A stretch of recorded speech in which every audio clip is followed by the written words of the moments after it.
been waiting a while for Ren and Zevran to come back. They've been out there for a while. You have heard shouting. There has been shouting.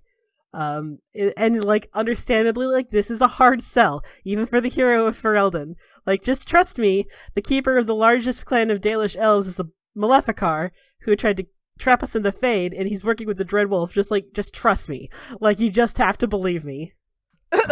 What ends up happening is that about half an hour later, Ren and Zevran come back with a keeper in tow, an elderly woman who is leaning heavily on a heartwood staff. And she, surveys the scene that is laid out before her. Like, all of you are recovering from a fight. Some parts of the Aravel are on fire. Keeper Thandrin is tied up in the corner. And she's like surveys this scene with like, Ren had prepared her for this, but she still is looking a little bit concerned, you could say. And she says, well, and comes walking forward a little bit reluctantly. She says, I am Keeper Elwyn of Clan Shavar.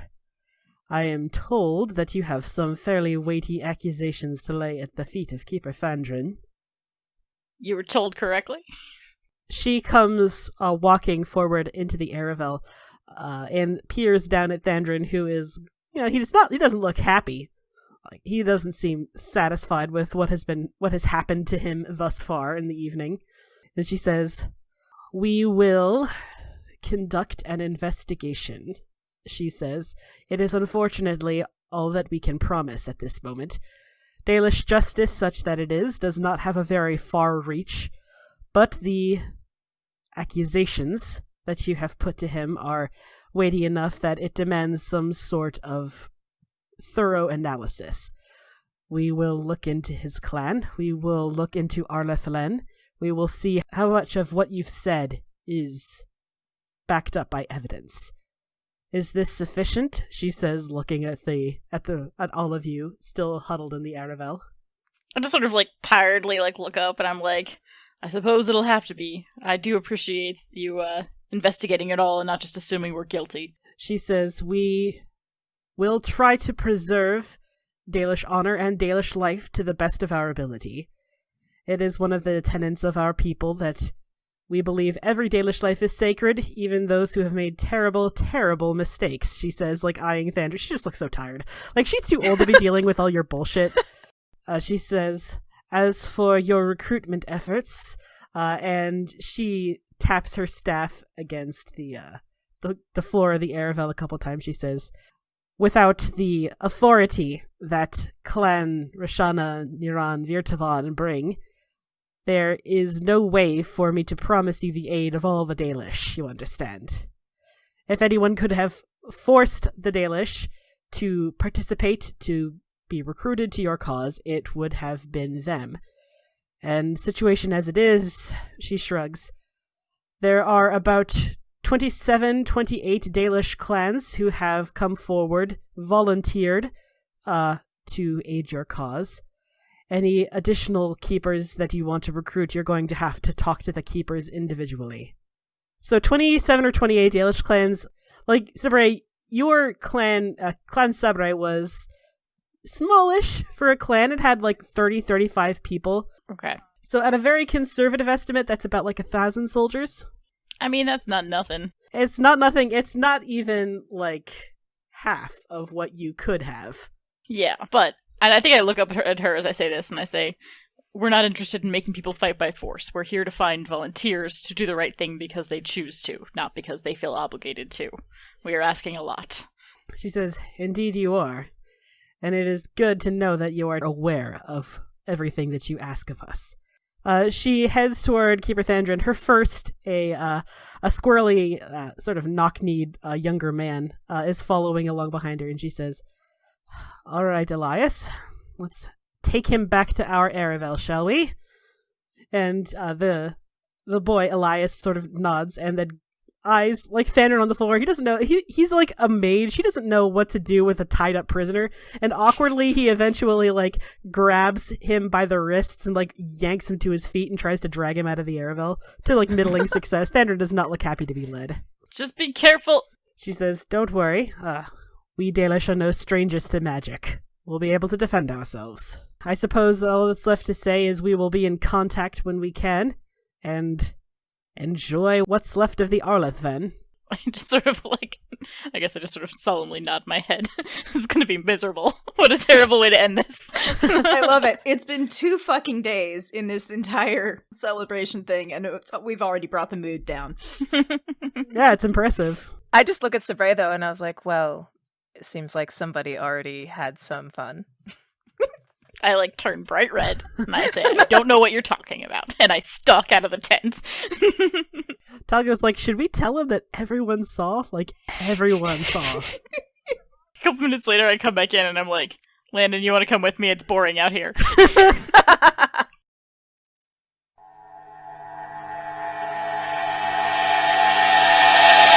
So your plan was to leave as soon as you got what you needed, as soon as you got your troops. But that said, you could stay for a couple more hours if there's any last minute stuff that you want to do. I feel like poor Yariel hasn't gotten to experience too much of the actual Arlathvhen because he's been too busy doing shit for people. And Right. I mean, that's true, yeah. So he's gonna go and eat some sticky buns and shit. As soon as you wrap up this whole nasty business, it's getting a little late. There aren't going to be any boats that you can get to in time that could take you back to Kirkwall. So it's you might as well just stay one more night. And yeah, the mood is a little more subdued. Everyone is talking about what happened at the Harrenhal. There are a lot of rumors flying about what Keeper Thandrin did or did not do. And a lot of discussion about what's happening at Arlathvhen. That makes sense. But that said, the feasting tent is still full. There are quite a few people that are, enjoying the Arlathvhen as much as they are able to under the circumstances. You don't get this many elves together with this much wine and not still have a party under pretty much any circumstance. I'm sure I would have to burn to the ground for the Arlathvhen to really stop in a meaningful way. So yeah, I'm just getting roundly drunk and shoving my face full of as much food as possible. Are there any one-on-one scenes that anyone wants to do? You know what? I think that Cass should talk to Fenris. Definitely. More private, where not everybody is listening. Well, it's easy to be anonymous in such a big feasting tent, which is where I'm picturing all of you. There's a lot of people, but they're all doing their own thing. No one's paying attention. Right. Let's say you're having dinner, Fenris comes and sits down next to you, and right as he sits down next to you, Talgan a few feet away says, "Listen, I'm just really not the marrying kind." And then this elven woman bursts into tears. And he sits there consoling her for a little while. It's you didn't do anything wrong. It's not you, it's me. I just sort of exchange a look with Fenris wow, he's much more popular than I expected any of us to be. Fenris says, "What the hell did he do?" I was there when he met that woman. That was yesterday. I've been hearing some rumors, but I don't really want to think about them right now. Fenris, he doesn't say anything, but he makes a mental note to talk to Hawk about this later. After a few beats, I Cass sort of out of the corner of her eye. She's still a little nervous to talk to Fenris, but coming around. Sorry to bring it up again. The images in the Fade. He glances sideways at you, but doesn't say anything. You said you lied about it to Hawk, and you have been for a while remembering these things. How could you stand it? Reliving it all the time. He shrugs and he says, "What option did I have?" True enough. I do know that sort of set of circumstances of not having any choice, but you had mentioned before that you were speaking to someone who might be able to remove those markings. Yes. After seeing what you went through, what you continue to relive, I think perhaps you should take them up on that offer and try to remove them. He looks at you in silence for a while. Clearly he was not expecting you to say this. What changed your mind, if I may ask? Well, first of all, seeing it firsthand, how you experienced it, it was terrifying. It was awful. And it's not something that you should ever have to experience again. You should experience life without pain, even though, as you said, you've never imagined it. He thinks about it for a while. He takes a sip of what smells like honey wine, and then he sets his mug back down and he says, I'll think about it. I have a way to contact the first that I spoke to in any case, and I'll keep it in mind going forward. Of course, it is ultimately your decision, just... He says, I'll admit I am a little bit worried about the person that I am without this constant threat of agony hanging over my head. Like I told you before, I've never considered what a life would be like without pain. I don't know if that would change me. Kaz, considers this, and then her expression kind of softens and is like, are you worried Hawk will no longer love you? He says, I don't think I could pry Hawk off me with a steel bar. Accurate. He says, no, Hawk is as loyal as a Mabari and twice as odorous at certain points of the day. I don't know if you've noticed this, Kunari, but most human sweat smells like stale ham. Why is it always ham? Kaz just definitely giggles that's not inaccurate. No, I'm not worried that he would leave me. I'm just worried of the person that I am without this pain is all. She sort of thinks that over and then is like, I understand that fear, but at the same time, nothing ventured, nothing gained, right? He shrugs.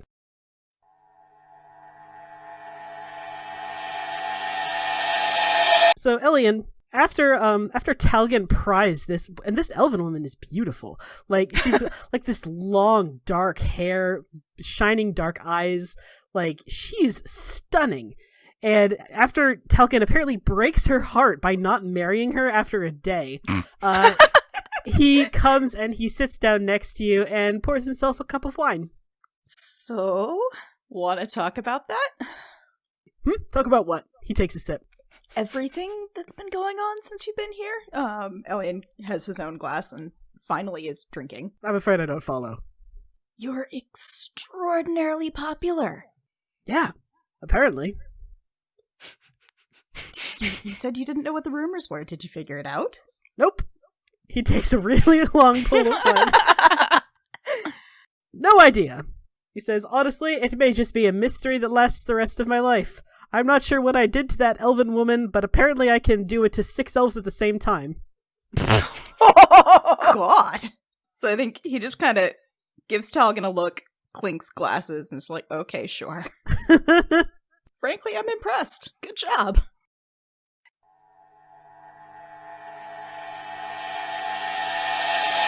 So, Sabre, how far into your drink are you? Or are you on drink 3, or what? I think he's on drink 2. He's not getting toasted because it's dangerous enough still, but he just wants to get just drunk enough that he can forget all of the demons. Lennon eventually comes sitting down next to you. He refills your cup. That's mighty dangerous. He says, I don't know, it worked out pretty well for me last time. I turned bright red.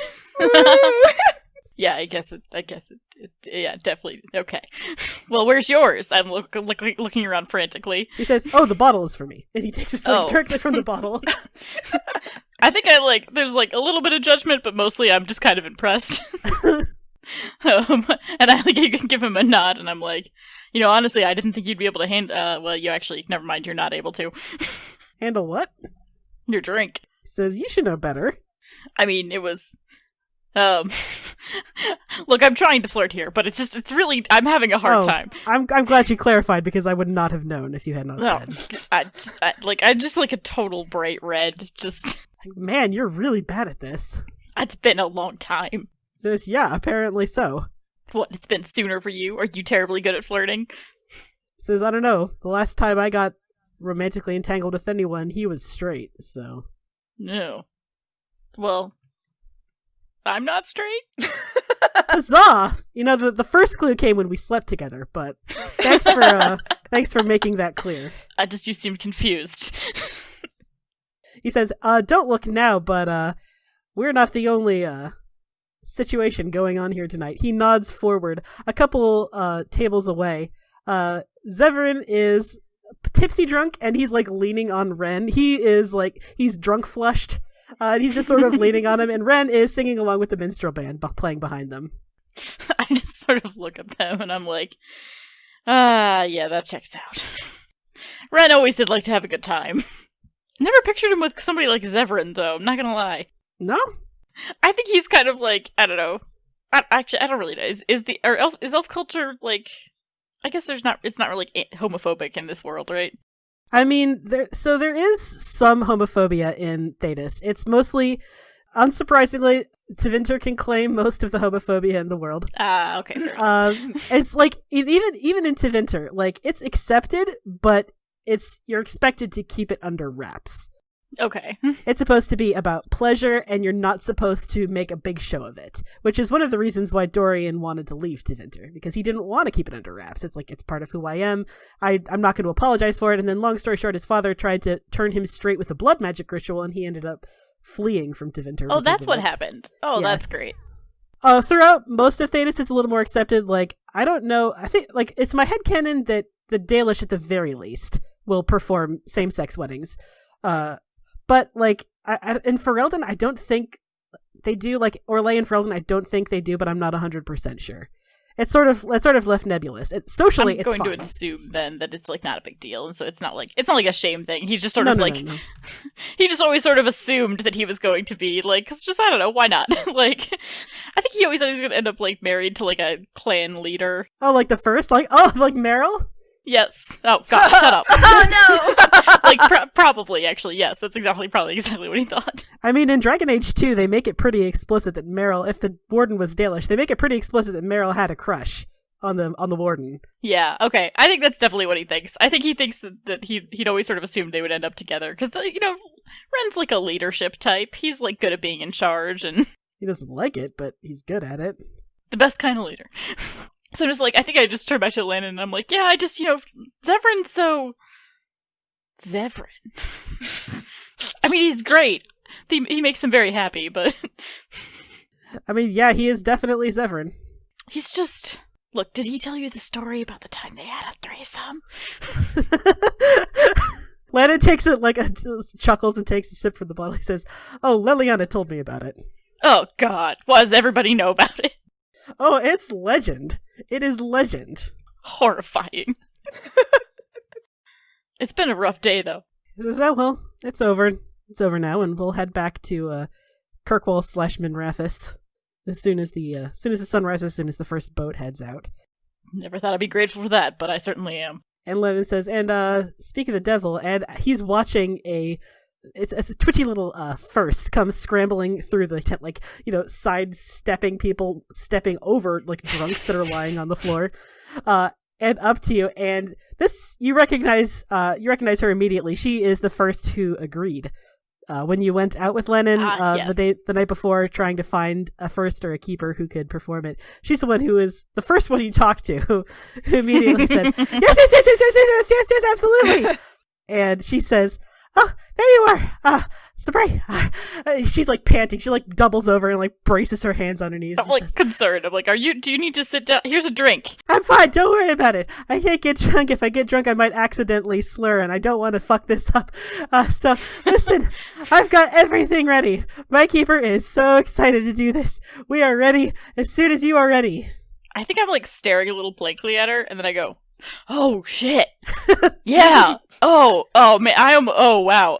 You now? Are you ready now? And she says, yes, by the grove near the hollow pens. We've got the whole thing set up. I think you're really gonna like it. I'm super excited. I'll be there, give me like 5 minutes. Okay, I'll meet you there. And she like runs out. I love this because he hasn't even proposed. I think I like go over to Ren's side and I'm like, Ren. He stops singing. He says, hey, baby brother, have a drink. No, I've had a lot to drink. You've had a lot of drink. Maybe you should stop. Come here. I'm not that drunk. What do you mean? Come here. What's up? Just like, Is he far away from? He's not far away from Zevran. Nope, Zevran is he is happy tipsy, just sort of leaning on his shoulder and not saying anything. I'm like, we have very serious Sabre clan only business to discuss now. Man, how much did you have to drink? Sabre, there is no Sabre clan anymore. Oh, you remember that, right? Ren. It's very serious Sabre clan business that Zevran cannot be around for. Zevran, he does not notice, but Ren, it finally seems to click in Ren's head. He's like, oh! The brain cell engages. The one brain cell the Sabre brothers share. Exactly. Finally starts working. He says, I haven't even, It's now. It's now. Okay, where now? The Grove. Okay, I will, I'll be there. I gotta actually, and Landon in the back who has been watching this is like, wow. So you get to actually watch it from a distance. You can't hear what is being said because they're too far away and the tent is too loud. But you can see it happen. Ren shakes Zevran and he walks outside the tent so he can be heard better. And you're watching this sort of brief, tense conversation. Ren looks really nervous. He looks so nervous. And you can definitely tell, without even hearing him, that he's kind of stumbling his way through it. He's holding Zevran's hands very earnestly.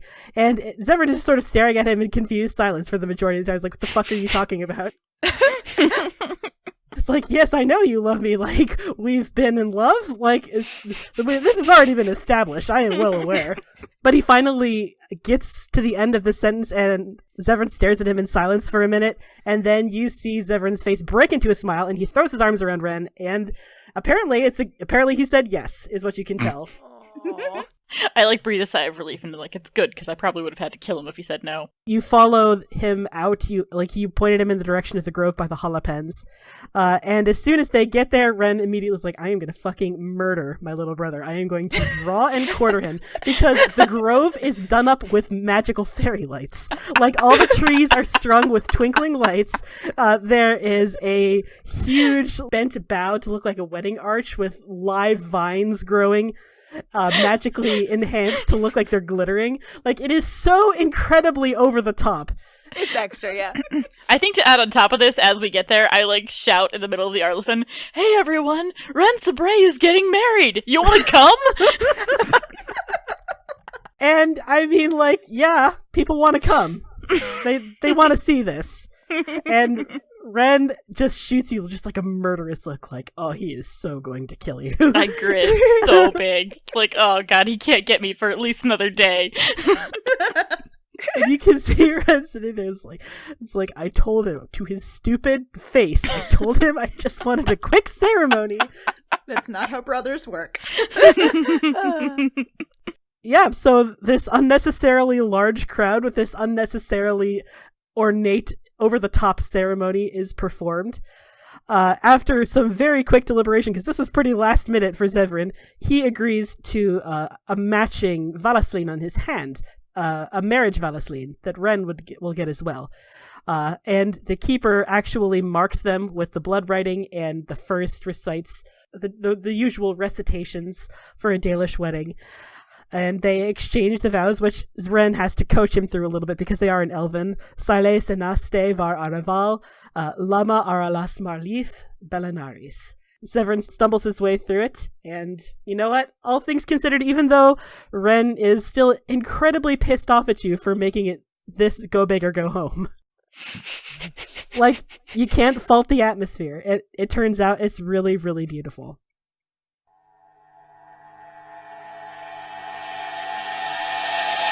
The wedding of the hero of Ferelden, as last minute and unnecessarily over the top as it is, it starts another party. Even after everything that happened at night one of the Harrenhal, there's another party that is struck up immediately.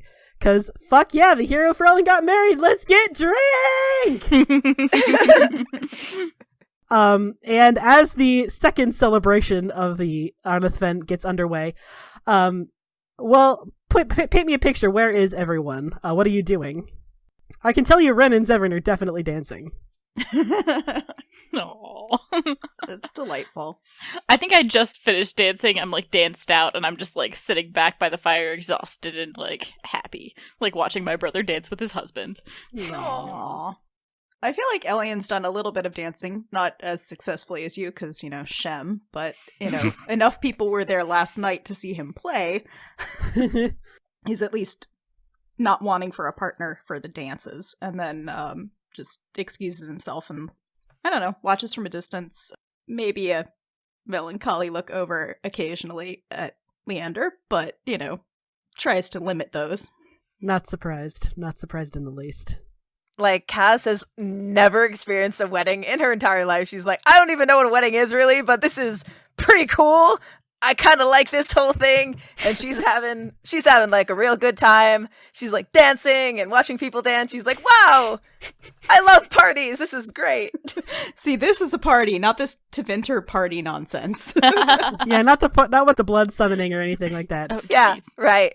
If you strip away all the demons and the murder and stuff, parties are actually kind of great. Yeah, she's having a good time. So you have all, you're probably gonna get less sleep than you should, because you gotta wake up early for the boat to Kirkwall, but, it's a fair. wedding. It's a party. How many Right. times is Ren gonna get married? You all, enjoy yourselves that evening, and right as things are winding down and you're all saying, okay, well, we should really get to bed. It's getting very late. As you are all getting ready to retire, you are approached, Sabre, by Keeper Virana, who is smiling, like she says, so I understand, because of the way he loudly complained about it, that the hero for Eldon's wedding was not meant to be quite this over the top. I don't know what you're talking about. This is exactly what he wanted. Lennon's like, keep hiding behind that plausible deniability, my dude. I give him a big thumbs up.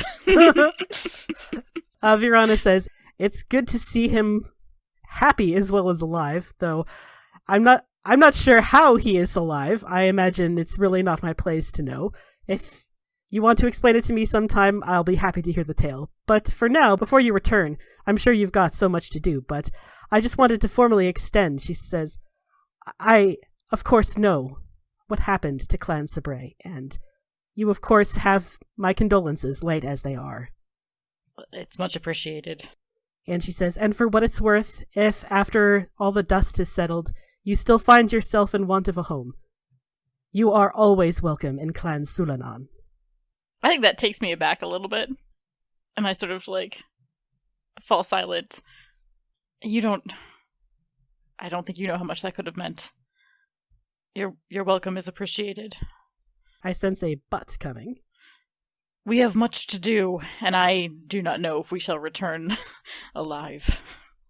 She says, that is the way of things, isn't it? The hero always dies at the end. Your brother proved that. And she glances past you to where he and Zevran and 20 well-wishers are seeing them off back to the tent. And she says, well, the offer stands. Could I ask a favor? She inclines her head. She says, anything. We have a young girl, Naya, who lost her clan as well. Is it possible that you could watch over her? She says, of course. Absolutely. Certainly. She'll be welcome in Sulanan clan. It'll give us something to look forward to. Something to come home to. She's a good girl. Talks a lot, but good. She says, of course.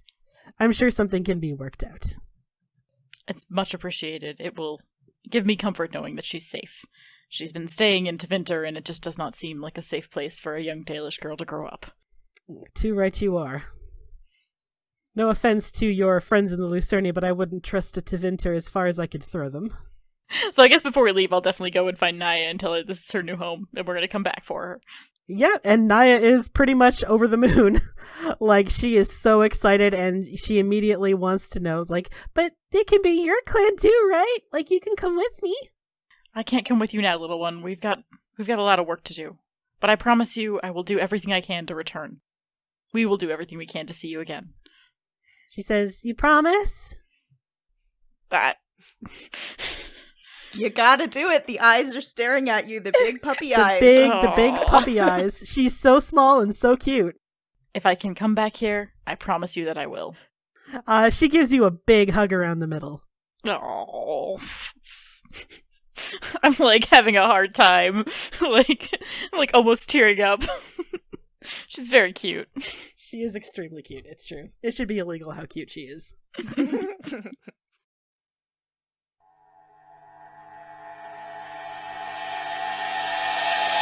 So you all don't get enough sleep. Yep. Spoilers. It's because someone planned for a huge decadent wedding instead of the small quiet ceremony that Ren requested. And now you're fighting hangovers. So good job with that. Excellent. Oh, so it's my fault. Yes, that is exactly, yes. Fighting hangovers before a trip on a ship. Great. Yep, good luck with that. The ship from Halam Shiral to Kirkwall departs very, very extremely bad early in the morning. And, the waking sea is not known for being smooth. So it's kind of a lot. How's everyone feeling? Not good. I mean, pretty green. Elian's probably the best at mornings, technically, since we don't have Maeveris in the party. The Elvish wine hit him a little hard. Oh yeah, I feel like that too. Like, Cass has never had a good time before, so she's like, I had a good time. And then she woke up and she's like, oh, I'm not having a good time. As soon as she woke up, oh, the good time is over. This is the opposite of a good time. Oh no, consequences. So yeah, you all sort of pile onto the boat extremely reluctantly, various levels of hungover. And Ren, he did not actually get too drunk, so he's actually okay.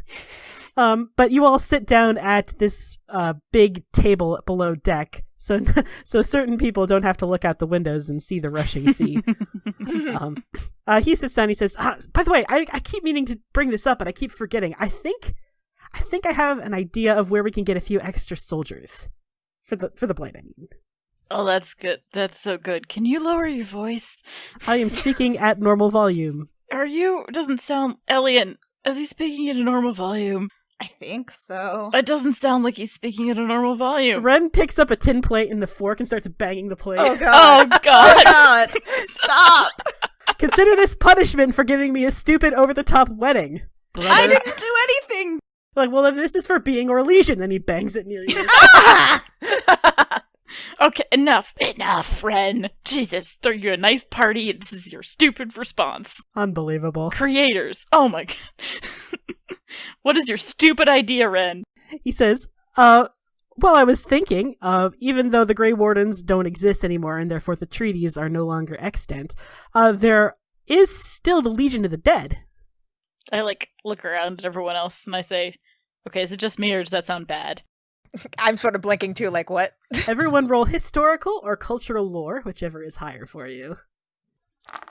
So, yes, you have all heard of the Legion of the Dead, and as soon as Ren says the Legion of the Dead, you're like, oh shit, yeah. So the Legion of the Dead, when the layman thinks of Darkspawn, past thinking of Blights, they probably think of Orzammar, because primarily Darkspawn is a dwarven problem. I mean, Darkspawn live underground, they tunnel to find archdemons underground, and it is always Orzammar that is the first to get hit by Darkspawn raids and attacks. And it's such a problem that they have their own order called the Legion of the Dead. It is a caste of warriors. It's technically its own caste. Like I told you about the caste system, like there's a noble caste, the warrior caste, the merchant caste, the smith caste. It is technically its own caste. It's called the Dead Caste. And people are recruited to it by having a funeral. They celebrate their own funeral with their friends and their family, and then they go off forever into the deep roads to fight the Darkspawn until they die. They are not Grey Wardens in the same way. Like they don't take the blight into themselves to help to become more familiar with, to be able to sense Darkspawn or anything like that. But that said, past the Grey Wardens, the Legion of the Dead is probably the most skilled order at fighting Darkspawn that exists on Thedas. Hell yeah. And Ren says, back during the 5th Blight, I actually had to go into the deep roads through the dead trenches to get... It's a long story. There's a big fancy anvil. I broke it. But while I was there, I met one of the Legionnaires. His name is Cardal. If he is still around, I might be able to talk to him. He was a good friend. He actually sent up troops to help me during the Battle of Denerim. And Lennon actually, he thinks about it for a minute. He says, Hey, yeah, I actually have a few contacts in the Legion of the Dead too. That's not a bad idea. Any help we can get would be Yeah. fantastic. You really think we could get them? Ren says, I mean, if it's Cardinal, we got pretty close. He's a good dude. And if we can if I can get to him, it's worth a shot, right? Absolutely. I think it is. Landon says, oh man, I've never been to Orzammar. Talgan looks uncomfortable. Yeah, understandably. And Lennon, as if on cue, says, we're going to have to come up with a good way to get inside. I guess Ren, the king of Orzammar, is only king because of you, so we might be able to use that. And we also have Talgan. Talgan's like, I don't think I could really get us in there. It's like, it's nothing. I mean, I'm castless now. I'm a surfacer, so I don't think they're going to take anything I say seriously. But and it says, well, yeah, but you still come from a noble family, right? It's like, again, Inquisitor, I don't think you understand. I am a surfacer. My family, my caste is forfeit, so. Let's keep it as a backup plan. Plan D. Talgan's like, ugh, and then he takes a swig of whatever it is he's drinking. Just out of character here slightly, we had talked about so we're recruiting from, the Arlathvhen was a big one, the Templars.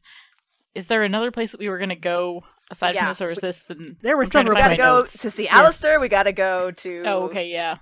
Kunandar. Yep, and you've got the next 3 places that you're recruiting from are King Alistair of Ferelden, the Magisterium, and Kunandar. And tagging on Orzammar to that list at the end might not be a terrible idea. Yeah, okay. So we have some choices here about what we do next. And Orzammar, like the surface entrance to Orzammar, is not far from Ferelden, so that might even be a good idea, is to sandwich it in right after you finish up in Ferelden. But it's up to you. Sounds like a plan to me. Lana says, all right, I'll see if I can find some contacts from the Legion of the Dead. And we'll try to get in touch with King Balin, see if we can do anything about that. He says, oh, and yeah, while we're talking, Landon leans forward and he says, I forgot to mention, I actually had an idea too. It was about you, Ren. Actually, you remember that spell that Olivier gave us? The spell to separate the spirit from the soul? You agreed that you didn't want to use it because for now it seems like the spirits inside you are more helpful than anything, but we kept it just in case. Yes. And he says, why don't we try that with Ren? I mean, it's still the same fundamental principle, right? Oh, yes, it is. I'm like looking uncomfortable here. I'm like looking back between all of you. I'm like, it's magic! And then I look over and I was like, oh, wait. But then won't we potentially have 2 archdemons to worry about? Lana says, that's not a terrible point. That was actually the main thing that was tripping me up. He says, we need some sort of really powerful artifact to contain something as powerful as an archdemon. And he says, and I don't know what that might be, but I mean, like I said, the theory is still the same. If we can, get enough lyrium and the right kind of glyph, we should still be able to do it in theory. We just have to have a plan for what we do with the soul of the archdemon. What do you do with the soul of an archdemon? I'm like... Right? I'm just like staring frantically at everybody in this room like, this is a concerning plan. And says, yeah, I mean, I don't disagree. I mean, not that I want Ren to be possessed, obviously. I'm sure Ren doesn't want to be possessed, right, Ren? Oh, no. Ren says, I don't sleep anymore. Yeah, that doesn't sound good. But I guess, can we ask around? Is this like something that someone's done before? Ren says, I mean, I've seen similar magic before. Back when these, like, another really long story that I don't really have time to get into. There was this kid in Redcliffe. He was possessed by a demon. And then I had Wynn. You've never met Wynn, don't worry about it. I had her go into the Fade and confront it. And if you kill a demon in the Fade, right? And he looks at Landon for looking at the mage desperately for confirmation. And Landon's like, yeah, I mean that is a way that it can do it. But I mean, here's the thing: this isn't just a desire demon. This is the soul of an old god. Like archdemons are the old gods of Tevinter that have been corrupted by the blight and reborn underground. This is not just your average run-of-the-mill desire demon, which is why I think confronting it in the Fade might not be the wisest option. Which is why I think this ceremony, the one that Olivier gave us, might be the better choice, because there's no contact with the spirit itself. I think I'm just gonna remember, it'll strike my brain that, the dream that we had the other day. Not dream, but experience. Dream. And, yeah, okay. And I'm gonna sort of like gently query Justice and be like, we haven't had time to talk about this yet, but did you recognize him? Justice, like, you can feel his unease. He will let you know, like again, you can't talk. Yeah, I know we can't talk, like, but they can convey emotions to each other. He lets you know that, yes, he does recognize the soul that is inside your brother, that's possessing your brother. And he is willing to tell you about it, but he wants to do it privately. Interesting. Okay, well then I'm not going to bring it up here. So I think I'm just going to sort of be like, we're going to talk about this later. Like mentally think that to Justice. Yeah, he kind of lets you know, like, this is going to be a hard conversation for you. Oh, that's fun. So why don't you ask your demon possessions about the spell? Spirits? Whatever. Compassion may know more, but I'm willing to ask Faith. Yeah, like mostly it's Ellie, Ellie needs to do something. Yeah, okay, I guess Elian catches on to all the glares and just kind of like, okay. Reaches out to Compassion. Hey, you're there? Can I ask you a question about magics? Compassion conveys, like, he's always there. Like, he's not going anywhere. He's trapped inside you. You remember the spell that the Templars found for us and that could separate a soul? We think that we might... Compassion says, I was listening. I was there. I heard the whole conversation. He says, which part are you asking about? Are you asking if this will work, or are you asking about artifacts that might be able to contain a soul that powerful of whatever this archdemon thing is? I want to know both. Like, will it work? And or if we manage it, how can we stop this thing from just hopping into somebody else? He hasn't analyzed the spell, but Justice told him in the Fade that it, like, the magic looks sound. Like, theoretically, it is capable of doing this thing. You would probably need more oomph than the spell requires, because you're not dealing with a run-of-the-mill soul here. He doesn't know what an archdemon is, but it sounds bad. As for something that could contain it, he says, you'd have to find something pretty potent. Ideally something folded with equal parts like lyrium and some other sort of magically infused substance. He doesn't have any ideas because, like, this isn't his area. Like, this is deep theory, and he's really more focused on healing. Yeah. But, yeah? You'd have to find something really potent, but you could tether a spirit into it, even a powerful one. Okay. So I think Elian explains this with his, own limited understanding of magic. But, like, maybe? Ren says, well, I mean, it's worth a shot.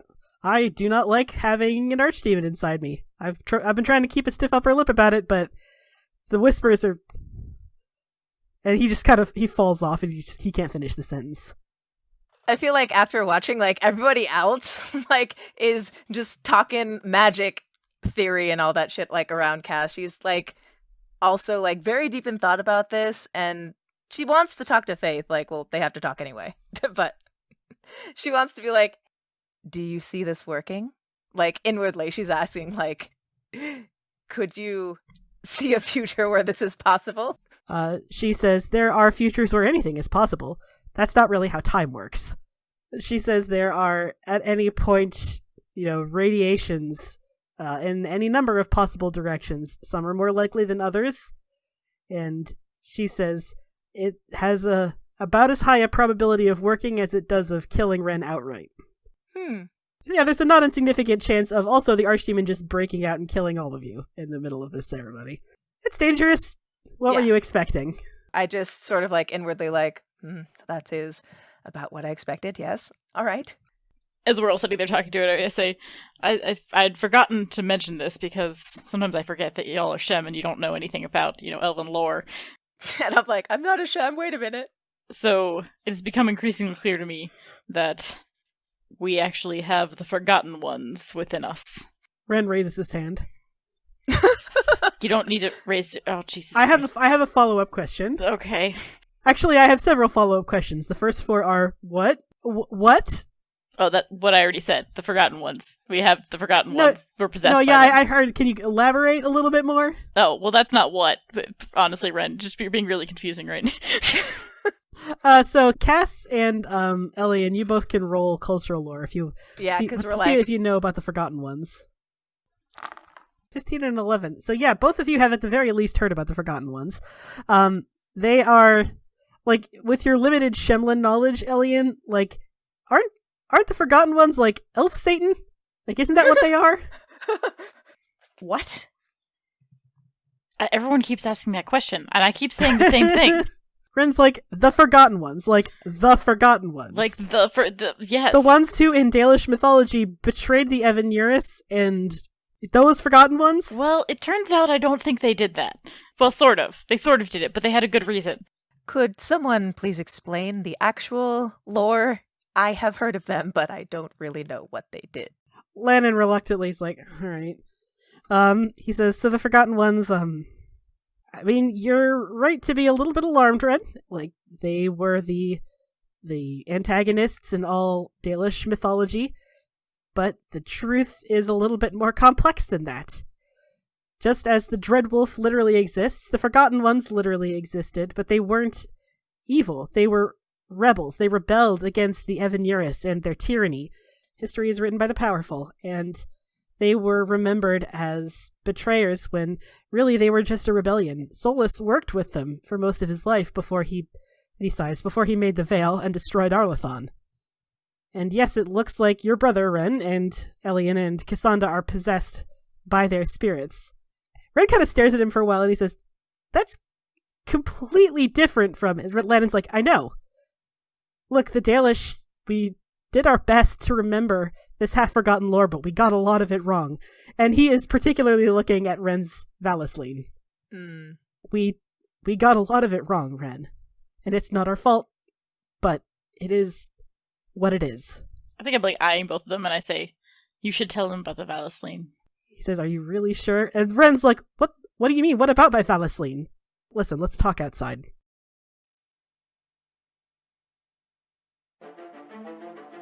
Hey friends, Tessa here. If you're desperate to hear the next episode, chances are good that you can by joining our Discord server. We post links to all episodes in pre-release, and you can even chat with us and listen live as we record. Join us by going to bit.ly/cfcdiscord. For more information on the show, character biographies, and links to social media, head to our website, critfail.club or critfailclub.com. You can follow us on Facebook, Twitter, and Tumblr. Crit Fail Club does not advertise at all, so if you like what you hear, tell a friend who might also like it, make a post on social media about it, or leave a review on Apple Podcasts. Full episodes are available on our YouTube channel, bit.ly/cfcchannel, or wherever you get your podcasts.